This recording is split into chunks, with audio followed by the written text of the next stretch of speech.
Welcome to another story presentation from Read Me a Story Inc., located on the web at readmeastoryinc.com.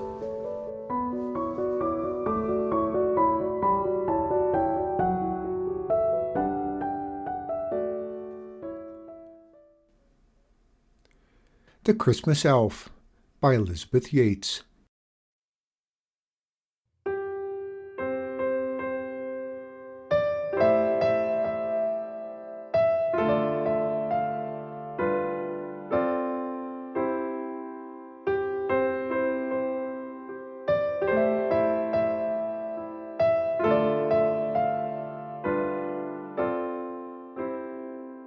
Jennie and her mother were making the Christmas cake. They stirred in flour and milk and butter, raisins and currants and spices.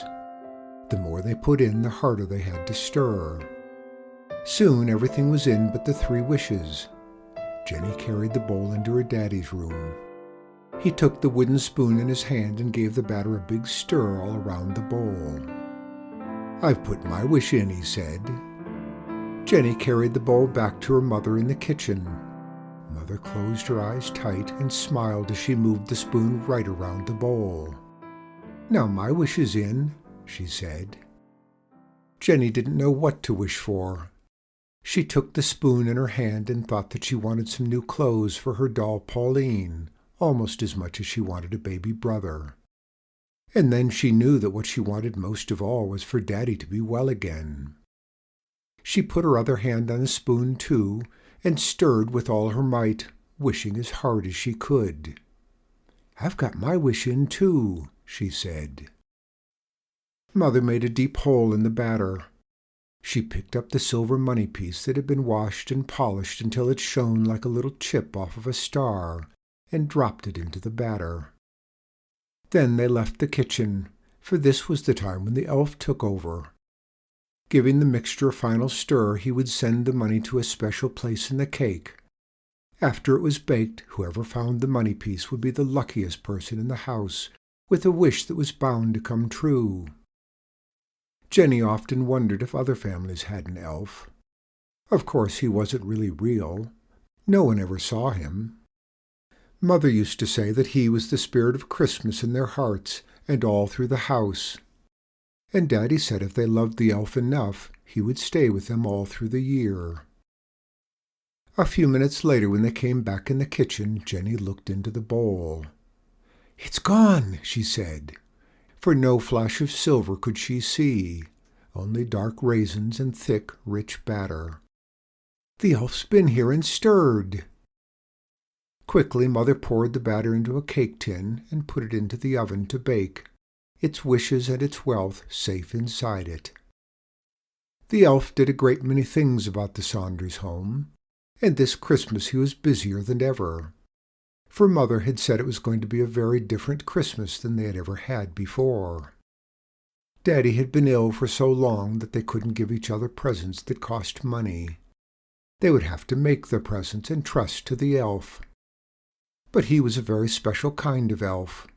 If he did something nice for Jennie, Jennie would return it, not by doing anything for him, but by doing something nice for someone else. That was the elf's rule, and it had to be kept to keep in his favor.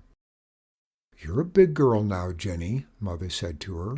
"You can make your presents. The elf will help you, I'm sure." Jennie nodded because at 7 it was nice to be told you were a big girl, and because she knew way down inside herself that because Christmas was Christmas, something wonderful was bound to happen. Jennie's mother went out to work every day, and when Jennie got home from school she would go to her father's room and sit on the end of his bed. Together they were making a present for Mother, a pair of warm felt slippers. Of course, Jennie's father did most of the work on the slippers, but Jennie was stitching a design across the toes in bright-colored wools. "But how do you know she needs slippers more than anything else?" Jennie asked her father. "The elf told me," he answered her. That was what was so nice about the elf. He told other people things they wanted to know, but he never gave any secrets away. "Do you know where Pauline has gone?" Jennie asked. She had missed her doll for some days now. I expect the elf has her, Daddy said. Oh, Jenny smiled. Do you think he knows she needs a new dress? He knows almost everything. Jenny leaned nearer to her father. Do you think he knows that she needs a little pair of pants, too? Daddy smiled. Perhaps Pauline will tell him. Jenny had to think about that for a minute, and then she smiled a great big smile, for Pauline and the elf must surely speak the same language. She wondered why she had not thought of that before. After supper, in the little time left before she went to bed, Jenny sat with her mother in the kitchen making a present for her father. She had learned to knit, and she was busy knitting a long red scarf. It did not grow at all quickly for her, but sometimes when she got home from school and picked it up, it looked at least an inch longer. The elf has been helping me again, Jenny said. But she knew better than to ask any questions. Instead, she helped her mother set the table for supper.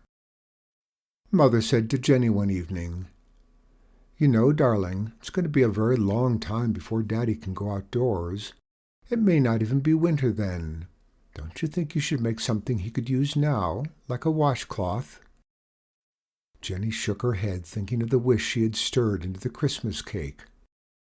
No, the elf told me that Daddy would like a long red scarf to wrap around his neck when he goes out. Mrs. Saunders just looked at Jenny and nodded. That was another thing about the elf. If you mentioned his name, no one ever disputed you. It was always final. So, no matter what anyone said about Christmas this year, Jenny knew it would be the same wonderful day that it always was. There would be presents for everyone. Everyone, it seemed, except McTavish. He'll feel so left out if he doesn't have anything, Jenny said. Oh, no, he won't, darling. We'll ask them at the meat market to let us have a bone for him, and we'll tie a red ribbon around it. But he has a bone every Sunday. He'll think it's Sunday and not Christmas. Well, Mother said, I'm afraid McTavish can't possibly have a present this year. The elf told me that McTavish wanted a ball to play with, a shiny red rubber ball. Mother didn't say anything, for no one ever questioned the elf. Jenny walked down with McTavish to the corner store and looked in the window at the ball they had both seen there. McTavish stood on his hind legs with his front paws and his nose against the window.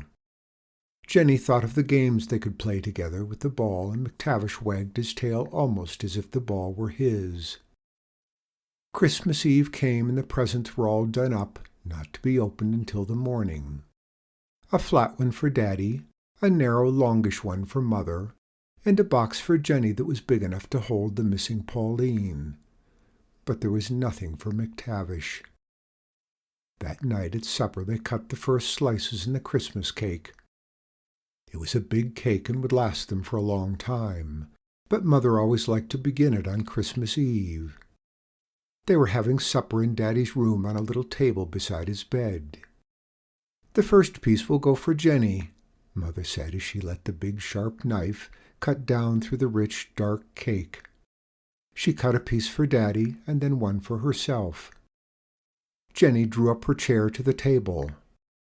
All of a sudden she could do nothing but smile, for there in the piece of cake that was hers, shining like a star among all the dark raisins and currants, was the money piece. Look, Jenny said, showing the plate to her mother and father. It's come to me. The elf has given it to me. Well, sure enough, Mother said, looking almost as pleased as Jenny. Jenny was glad now that she had wished for Daddy to be well again. Jumping up from her chair, she threw her arms around him, hugging him tight. My wish is coming true, she said, the wish I stirred into the cake. Daddy smiled. What are you going to do with the money piece, Jenny? Jenny picked up the silver coin and rubbed off the cake that had stuck to it. I know what I'm going to do with this.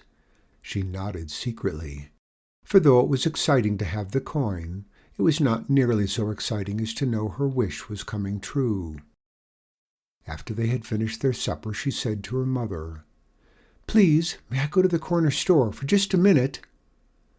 Yes, if you really will be just a minute, Mother replied. "I'll run both ways," Jennie promised. She put on her rubbers, her coat, and her hood and went to the door. McTavish ran after her. "No, McTavish, not tonight," she said as she went out and shut the door on a puzzled black dog. It took her a very little time to get to the store, where she saw, to her great joy, that the red ball was still in the window. "Please, Mr. Higgins, I'd like to buy your red ball," she said.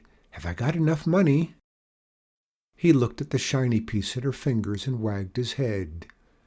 10 cents. Well, that's exactly right, to the penny."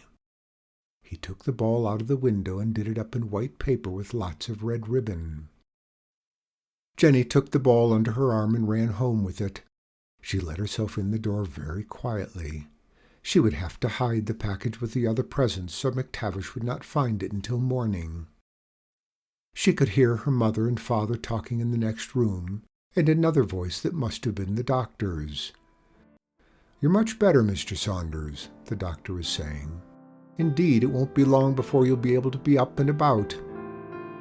Jennie wanted to shout for joy, but she clapped her hands over her mouth and stood very still for a moment in the hallway. "Thank you, Elf," she said in a voice not much louder than a whisper, but loud enough for an elf to hear.